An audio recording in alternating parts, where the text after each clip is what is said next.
अस्सलाम वालेकुम मोअज़्ज़ज़ ख़वातीन हज़रात, अली मुमताज़ आपके साथ एक दफ़ा फिर। आज के इस व्लॉग में मैं बात करूंगा सबसे पहले मैडम चीफ़ मिनिस्टर की। जी हाँ, मरीम नवाज़ साहिबा।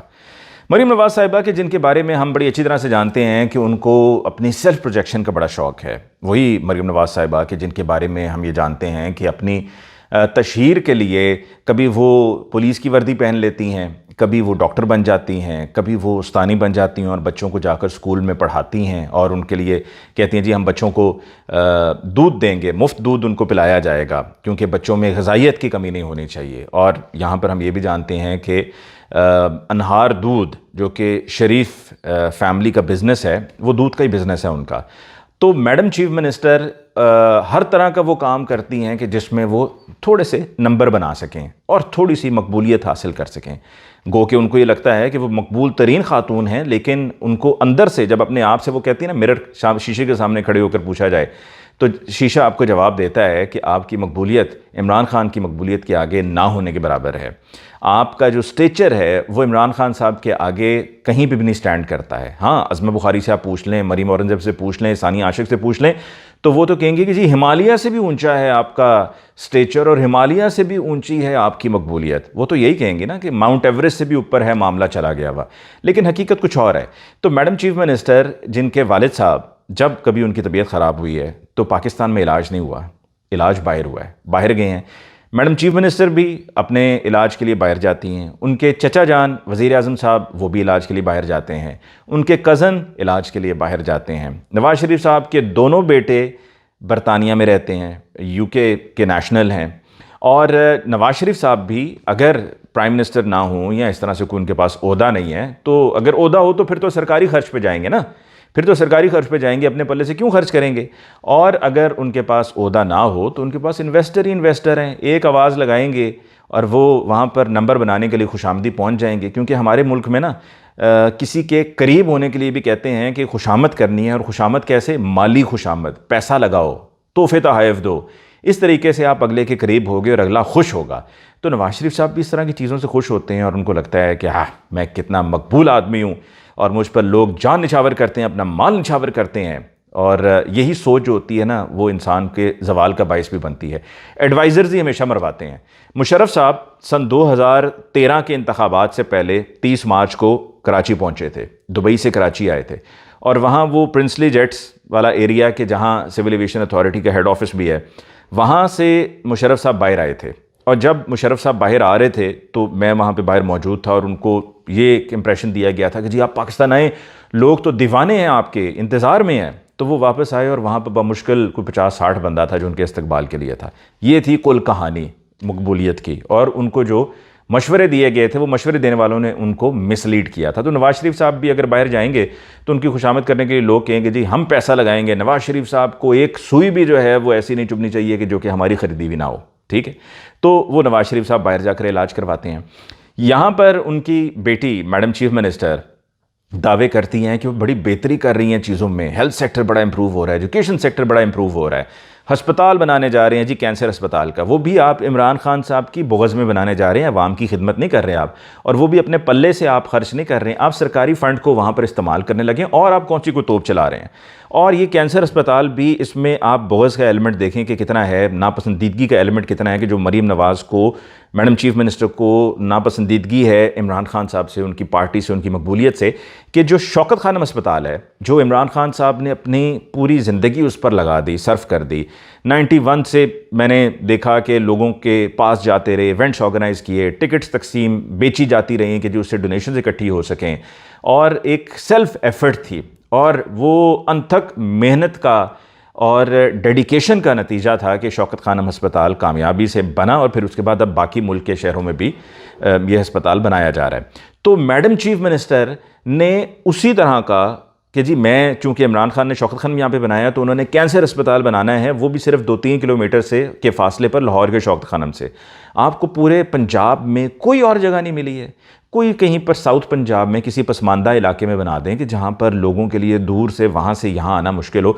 साउथ पंजाब में बना देते, जो सिंध के रहने वाले हैं बॉर्डर पे, यानी कि सिंध और पंजाब के बॉर्डर पे जो लोग रहते हैं, आप मीरपुर ख़ास ले लें, आप इवन सक्खर ले लें, लोग वहाँ से भी उधर आ सकते थे साउथ पंजाब में। अगर आप साउथ पंजाब में बनाते, आपने कौन सा कोई अपनी ज़मीन पर बनाना था, आपने सरकारी ज़मीन पर बनाना था या किसी की डोनेट की हुई ज़मीन पर आपने बनाना था और सरकारी ख़र्चे से बनाना था। लेकिन आपने कहा जी नहीं, लाहौर में बनाना है और इसलिए लाहौर में बनाना है कि शौकत खानम अस्पताल भी लाहौर में है, तो लिहाजा इसको लाहौर में बनाया जाए। ये है सिर्फ ज़िद। और नवाज़ शरीफ साहब अपने वालिद के नाम पर, मतलब हमारी ये कब हुक्मरानों की आदतें छूटेंगी, ख़त्म होंगी कि कोई किसी के बाप के नाम से बना रहा है, कोई किसी के भाई के नाम से बना रहा है। जिस तरह हम एयरपोर्ट्स के नाम रखें तो उस पर भी मोहतरमा बेनज़ीर भुट्टो के नाम पर एयरपोर्ट का नाम रख दिया। फिर इसी तरह ये कैंसर अस्पताल बनाने जा रही हैं सरकारी पैसे से, लेकिन नाम नवाज़ शरीफ साहब का रखने जा रही हैं। ये सब कब तक चलता रहेगा? इसको ख़त्म होना चाहिए ना, ये ज़ाती तशहीर को ख़त्म होना चाहिए। तो मैडम चीफ मिनिस्टर साहिबा मरीम नवाज़ साहिबा 5 नवंबर को जा रही हैं बरतानिया, और वहाँ पर जो उनके वहाँ पर जितने भी हैं सपोर्टर्स पटवारी, जिनको बादशाह कोई नहीं करनी आती, बस उनको सिर्फ एक ही बात आती है, शेर शेर शेर शेर। वो शेर से बकरी होने में देर नहीं लगती, लेकिन खैर वो शेर हैं भी या नहीं अभी करंटली, ये भी एक बहुत बड़ा सवालिया निशान है। तो मरीम नवाज़ साहिबा वहाँ पर जा रही हैं और वहाँ अपने गले में उनका कोई है प्रॉब्लम है, इन्फेक्शन है, उसके लिए वो जा रही हैं। तो बंदा ये सवाल पूछे कि आप हैं चीफ मिनिस्टर पंजाब की, आपके चचा जान हैं प्राइम मिनिस्टर ऑफ पाकिस्तान, आपके चाचा जान 2 मरतबा प्राइम मिनिस्टर बन चुके हैं, 3 मरतबा आपके वालिद साहब नवाज़ शरीफ साहब प्राइम मिनिस्टर बन चुके हैं, आप ख़ुद अब मैडम चीफ मिनिस्टर हैं। इससे पहले आपके चाचा जान पंजाब में कई बार चीफ मिनिस्टर रह चुके, आपके वालिद पंजाब के चीफ मिनिस्टर रह चुके, आपके डिप्टी वज़ीर आज़म इसहाक़ डार साहब हैं।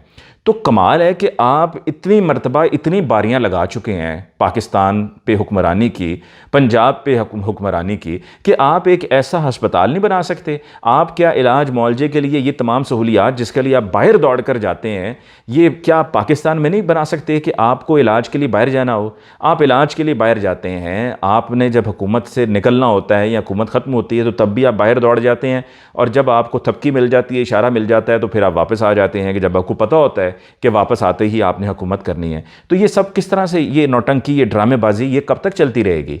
पाकिस्तान में खुदा रहा ये जो 24 करोड़ अवाम है, ये जानवर नहीं है, भेड़ बकरियां नहीं हैं। आपने इनके लिए यहाँ पर क्या किया है? आप बताएं ना। आप खुद एक मिसाल कायम कर रहे हैं, आप एक एग्जाम्पल सेट कर रहे हैं कि जी यहाँ पर इलाज नहीं हो सकता है, इलाज बाहर ही होगा। यहाँ पर ऐसा इलाज होना चाहिए और ऐसी सहूलियात इलाज की होनी चाहिए कि बाहर से लोग पाकिस्तान आए इलाज करवाने के लिए, ना कि ये कि आप लोग यहाँ से दौड़े दौड़े जाते हैं कि हमने बाहर जाकर इलाज करवाना है। आगे जी बात करते हैं इंतज़ार पंजोता साहब की, जो ये कल एक फ़िल्मी स्टोरी चलाई गई पुलिस की तरफ से, और ये कि जी हसन अब्दाल के करीब नाकाबंदी की गई और नाके पर हमने मशकूक गाड़ी को रोका और हमने कहा रुको रुको, कौन हो तुम? और फिर उसमें जो अगवा कार थे उन्होंने निकल के वहाँ से दौड़ने की, वो भाग भी गए, फायरिंग उन्होंने भी की, हमने भी की, लेकिन हमने इंतज़ार पंजोता को हमने वहाँ से बाजियाब करा लिया। वाह, शाबाश, बहुत अच्छे। दूसरी तरफ ज़रा ये बताइएगा कि जो मंसूर अवान साहब अटॉर्नी जनरल हैं, जिनके बतौर अटॉर्नी जनरल उनके होते हुए लातादाद लोगों को उठाया गया, जबरी गुमशुदगियाँ हुई, मिसिंग पर्सनस डिक्लेयर हुए, अदालत में आकर इस्लामाबाद हाई कोर्ट में, सुप्रीम कोर्ट में जाकर झूठ बोलते रहे, काजी फ़ाइज़ ईसा साहब के सामने बड़े आप कॉन्फिडेंट होकर खड़े होते थे, बिकॉज आपको पता है कि आप दोनों एक ही पेज पर हैं, एक ही पिच पर आप खेल रहे हैं और आपका एक ही माइंड सेट है, आपका गोल ही एक है। तो मंसूर अवान साहब ने यहाँ इस्लामाबाद हाई कोर्ट में पेश होकर पहले कहा जी 48 घंटों के अंदर मैं आपको खुशखबरी दूंगा, फिर कहा जी 24 घंटों के अंदर अंदर आपको खुशखबरी मिलेगी और इंतज़ार पंजोता साहब उनको हम बाजियाब करा लेंगे। और आखिर में तो वो तो पुलिस वहाँ पर मुकाबला हुआ है और वो तो गाड़ी को एकदम मशकूक गाड़ी को रोका गया है नाकाबंदी करके। तो इस तरीके से इंतज़ार पंजोता साहब, और माशाल्लाह एक तरफ आपने कहा जी 24 घंटों के अंदर अंदर बंदा आ जाएगा और 24 घंटों के अंदर अंदर बंदा भी आ गया। इसका मतलब है कि आप अगवाकारों के साथ मिले हुए थे मंसूर अवान साहब, क्या मतलब आपको उनसे भी फ़ीस मिलती है?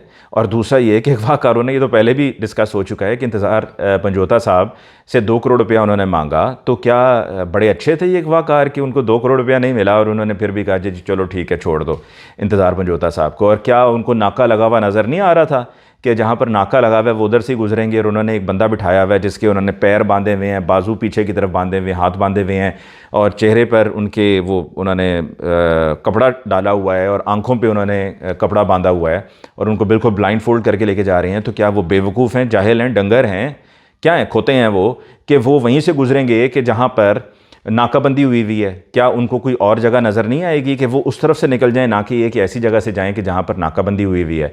तो ये सारा एक ड्रामा था, एक फ्लॉप सीन था। और काजी फाइज़ ईसा, जिनके बारे में अब लोग बड़ा कहते हैं ना, एतराज़ कर रहे हैं लोग कि जी उनको गालियाँ दी जा रही हैं, उनको ये कहा जा रहा है, उनको वो कहा जा रहा है। तो ये काजी फाइज़ ईसा ही 8 अक्टूबर को चीफ़ जस्टिस ऑफ पाकिस्तान थे कि जब इंतज़ार पंजोता साहब गायब हुए। फिर 25 अक्टूबर तक वो चीफ़ जस्टिस रहे, लेकिन उस वक्त तक उनको 63 याद था, उनको बाकी तमाम चीज़ें याद थीं, ठीक है, लेकिन उनको जाते हुए खाने भी याद थे, शाइये भी याद थे, ठीक है, अपना वो जो उन्होंने तेज़ी से ओवरनाइट काम करवा के वहाँ पर यादगार बनवाई, मॉन्यूमेंट बनवाई, वो सब भी याद थे। लेकिन उनको ये नहीं याद था कि एक वकील जो है वो गायब है और उसको बाजियाब करवाना है। और दूसरी तरफ जो जस्टिस आमिर फ़ारूक साहब हैं, इस्लामाबाद हाई कोर्ट के चीफ़ जस्टिस, वो भी टाइम पे टाइम देते रहे, टाइम टपाते रहे हैं। और वकीलों से सिर्फ मैं ये कहूँगा एक दफ़ा फिर कि वकीलों को कब गैरत आएगी, कब जागेंगे वकील, कब इस प्लॉटों की दौड़ से, इस लालच से, जिसको मैं समझता हूँ ये प्लॉटों के एवज़ कानून का सौदा है, प्लॉटों के एवज़ वकालत का सौदा है, आपकी इस काले कोट का सौदा है, इस आपकी काली टाई का सौदा है, जो प्लॉटों की खातिर लोग कर रहे हैं। और जो ये कर रहे हैं वो किसी मतलब बेहूदगी, बेगैरती से कम नहीं है। तो आप तो खामोश हैं। ये वीडियो जब अभी मैं रिकॉर्ड कर रहा हूँ तो अभी तक मुझे नहीं पता चला है कि मुल्क में जी वकला निकल आए हैं काला कोट पहन के, काली टाइयाँ पहन के। इस्लामाबाद में भी निकल आए, कराची में भी निकल आए, पेशावर में भी निकल आए, लाहौर में भी निकल आए, पूरे मुल्क में वकील हैं सड़कों पर और एहतजाज कर रहे हैं। कहाँ हुआ? इस वजह से क्योंकि सिर्फ आप अपना सोचते हैं, आप अपनी सिर्फ ज़ात का सोचते हैं, आप खुदगर्जी में ज़िंदगी जी रहे हैं, आपको इंतज़ार पंजोता से कुछ भी नहीं है। आप जो कहते हैं ना जिंदा हैं वकला, जिंदा हैं, जिंदा हैं वकला, जिंदा हैं, ये सब फनकारियाँ हैं, ये सब झूठ है, ये सब ड्रामेबाजी है, ये सब मकर है, ये सब फरेब है और कुछ भी नहीं है। खुदारा अपनी गैरत को जगाइए। और आपके ही वकील के साथ ये जुल्म हुआ है, आज इस वकील के साथ हुआ है, कल को आपके साथ हो सकता है। लेकिन अगर आप इस पर बिल्कुल इसी तरह सुन रहेंगे तो फिर ये सिलसिला चलता रहेगा। ना कोई कानून, ना कोई आइन, ना कोई इंसाफ। जिस मुल्क में किसी आइन नाम की चीज़ ना हो, कानून नाम की चीज़ ना हो, कानून की अमलदारी ना हो, जिसकी लाठी उसकी भैंस के फार्मूले पे चल रहा हो, गुंडागर्दी पे चल रहा हो, बदमाशी पर चल रहा हो, वहाँ पर कोई महफूज नहीं है, कोई महफूज नहीं है। और इसी वजह से आज का नौजवान दिल बर्दाश्ता हो रहा है।